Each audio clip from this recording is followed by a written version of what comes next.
नाजरीन ग्रामी, पकड़ धकड़ का सिलसिला जारी है। सियासतदानों के घरों पर छापे मारे जा रहे हैं। बहुत से पकड़े जा चुके हैं और बहुत से मफरूर हैं। दोस्तों, एक बात समझ नहीं आती कि क्यों आप ये सब कुछ देखकर परेशान हैं। चंद दिन पहले तक यही सब कुछ तो देखना चाहते थे आप, कि लटका दो, मार दो, एहतसाब करो, चौक में फांसी दो, और सियासतदान से बुरा कोई आपकी नजर में था नहीं। तो अब जब ये सारा कुछ हो रहा है तो आपको खुश हो जाना चाहिए। यही सब कुछ तो देखना चाहते थे आप पिछले 75 साल से। अब देखें तमाशा और बजाएं तालियां। सर्कस लगा हुआ है, देखें कब तक टिकटें बिकती हैं। दोस्तों, फौज रियासत का सबसे अहम इदारा होता है। फौज इत्तेहाद की अलामत है, फौज एतमाद की अलामत है, फौज नज़्म ज़ब्त की अलामत है, फौज अमन व अमान की जामिन हुआ करती है, और फौज आपके जानो माल की मुहाफिज होती है। ये वाकया 9 मई का वाकया, 9 मई का सानहा, ये कोई मामूली वाकया नहीं नाजरीन। ये वाकया अमेरिका में होने वाले 9/11 के वाकये से बड़ा है।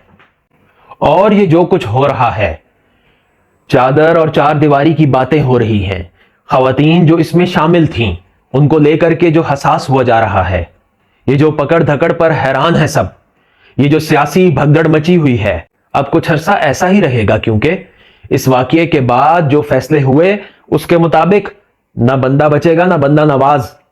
फैसले के मुताबिक सिविलियन और फौजी, ख्वाह कोई भी जिम्मेदार हो, बिला तफरीक उसको सजा दी जाएगी। औरत हो या मर्द, उसको मुजरिम की तरह टैकल किया जाएगा। जिम्मेदार कोई आम आदमी हो या सियासतदान, कटहरे में ला खड़ा किया जाएगा।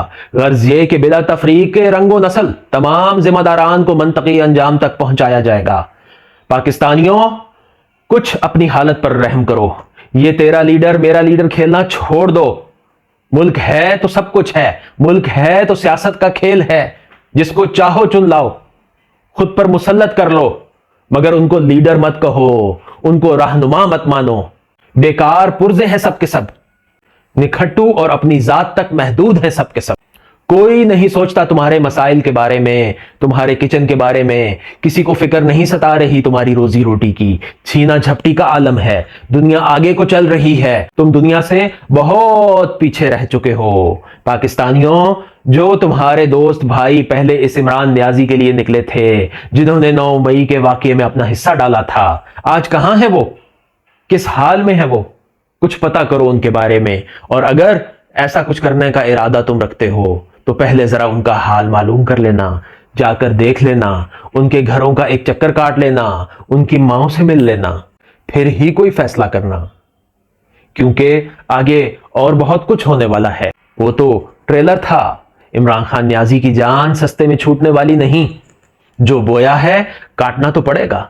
गिरफ्तारी हो सकती है, मुल्क बदर किया जा सकता है, बल्कि वो तो खुद बहाने बनाकर मुल्क से बाहर भागने की तैयारी में लगा हुआ है। अंधी तकलीद करना छोड़ दो मेरे भाइयों।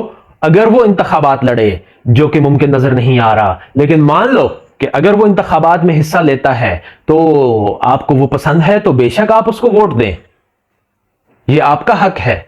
मगर उसको पाक समझना, मुर्शिद कहना, उसके पीछे आंखें बंद करके चलना छोड़ दो, वरना अंधे कुएं में गिर जाओगे। इसीलिए उसको मैं पाइट पाइपर कहता हूं। यह किरदार पाइट पाइपर की उम्दा तस्वीर है। मेरे जिन दोस्तों को इस किरदार पाइट पाइपर के बारे में नहीं मालूम, उनको बताता चलूं कि पाइट पाइपर एक इंग्लिश राइटर रॉबर्ट ब्राउनिंग का किरदार है। इंग्लैंड के इस राइटर ने इस किरदार को 18वीं सदी में तख्लीक किया, जो अपने पाइप से या बांसुरी से ऐसी मधुर धुन बजाया करता था कि कोई भी आंखें बंद करके उसके पीछे चल पड़ता था, और फिर चाहे उनको दरिया में वो फेंक देता या किसी अंधेरे गार में बंद कर देता, ये उसकी ईमा पर। तो दोस्तों, इसीलिए आपको अंधी तकलीद से हमेशा मना करता हूं, किसी के पीछे मर मिटने से मना करता हूं। ये सब एक ही थैली के चट्टे बटे हैं, ये सब के सब मफाद परस्त हैं। लीडर सिर्फ उसको मानना एहतजाज में जिसका अपना बच्चा फ्रंट पर होगा। ये एक पैमाना दे रहा हूं आप लोगों को मैं, कि लीडर उसको मानना, उस लीडर पर मर मिटना जिसका अपना बच्चा किसी एहतजाज में शामिल हो। पेट्रोल बम बनवाते हैं ये दूसरों के बच्चों से, जेलें भरवाते हैं दूसरों के बच्चों से, और बाद में बेशर्म होकर ये भी कह देते हैं कि हमारा उनसे कोई ताल्लुक नहीं। कोई फिर भी तुम ऐसे लोगों को अपना लीडर कहते हो।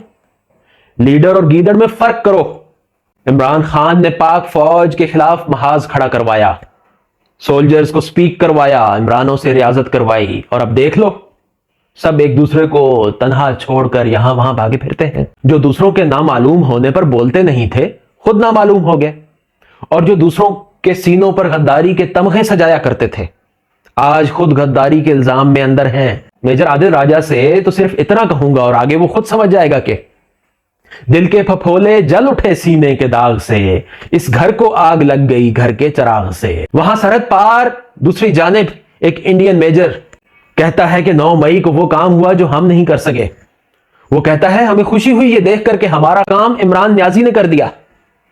تو میجر صاحب آپ تو اس گھر کے چراغ تھے، کیا ہی اچھا ہوتا کہ آپ اس گھر کو آگ لگانے کی بجائے یہاں پھول کھلاتے، مگر آپ نے جانے کس بات کی سزا پائی کہ اپنی ہی دھرتی کے خلاف محاذ کھڑا کر دیا۔ فوج کے جوانوں کو تو یہ دھرتی ماں اپنا بیٹا کہتی ہے، آپ نے میجر صاحب کیسے ماں سے بغاوت کر دی۔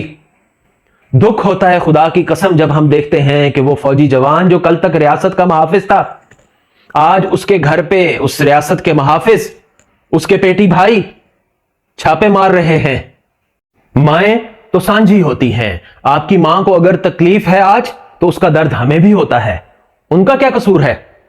آپ میجر صاحب فوجی ہیں، مرد ہیں، شیر کے بچے بنے اور سامنے آئیں، آ کر سامنا کریں حالات کا۔ کچھ نہیں ہوتا آپ کو، اپنی مونچھ کا پاس رکھیں اور سولجر ہونے کا مان رکھیں، اپنی وجہ سے اپنے گھر والوں کو تکلیف کا سامنا مت ہونے دیں، پیش ہو جائیں اور فیس ٹو فیس بات کر لیں، کیا ہو جائے گا؟ خود پر بھگوڑے اور غدار جیسے ٹیگ لگوانے سے تو بہتر ہے کہ سرنڈر کریں، ہر چیز کا حل ہوتا ہے، تھوڑی بہت قید ہو گئی تو کیا ہو جائے گا۔ ایک اور میجر ہے انڈیا کا، وہ بھی پاکستان کی فکر میں مرا جا رہا ہے، پاکستان کا غم اس کو کھایا جا رہا ہے۔ کیا ہی اچھا ہوتا اگر آپ اس کے خلاف محاذ کھڑا کرتے اور اس کو جواب دیتے تو ہم بھی اپنے سولجر پر فخر کر سکتے۔ لیکن چلو اب میں آ گیا ہوں، میں دیکھ لوں گا اس میجر کو۔ میں بات کر رہا ہوں انڈین میجر گورو آریہ کی۔ آج ہم جو پاکستان کی کلاس لیتے ہیں نا روز، وہ تو لیں گے ہی لیں گے پاکستان، اس کے بنا تو کیسے کام چلے گا؟ نہ آپ کو مزہ آئے گا نہ مجھے مزہ آئے گا، اور سب سے بڑی بات پاکستانیوں کو بھی مزہ نہیں آتا ہے نا۔ ابو جی ہم آپ کو مس کر رہے ہیں، یہ بول دیں گے تو ابو جی ہم آپ کو مس کر رہے ہیں، تو پتر مس نہ کرو، ابھی آتا ہوں تمہارے پاس۔ میجر خود کو پاکستان کا باپ کہنے والے تم ابھی انڈے سے نہیں نکلے، تم اپنا یوٹیوب چینل چلانے کے لیے پاکستان کے لیے مغلظات بکتے ہو۔ تم جانتے نہیں ہمیں، ہم تو پھر ایسا جواب دیتے ہیں کہ دشمن اور دشمنی کا سوال پیدا ہونا ہی بند ہو جاتا ہے۔ سنو میجر، سرحد پار کرنے کی کوشش مت کرو ورنہ مارے جاؤ گے۔ نیچے جھانک کر دیکھو، امید ہے شیر کی دھاڑ سے تمہاری پینٹ گیلی ہو چکی ہوگی، سو آئندہ جب بھی سرحد پار کرنے کو جی مچ لائے تو پہلے نیچے دیکھ لینا اپنی پینٹ کی طرف۔ خبردار، I warn you major, don't try to cross our boundaries. پاکستانیوں بس اتنا یاد رکھو کہ موج بڑھے یا آندھی آئے، دیا جلائے رکھنا ہے، گھر کی خاطر 100 دکھ جھیلیں، گھر تو آخر اپنا ہے۔ اجازت چاہوں گا۔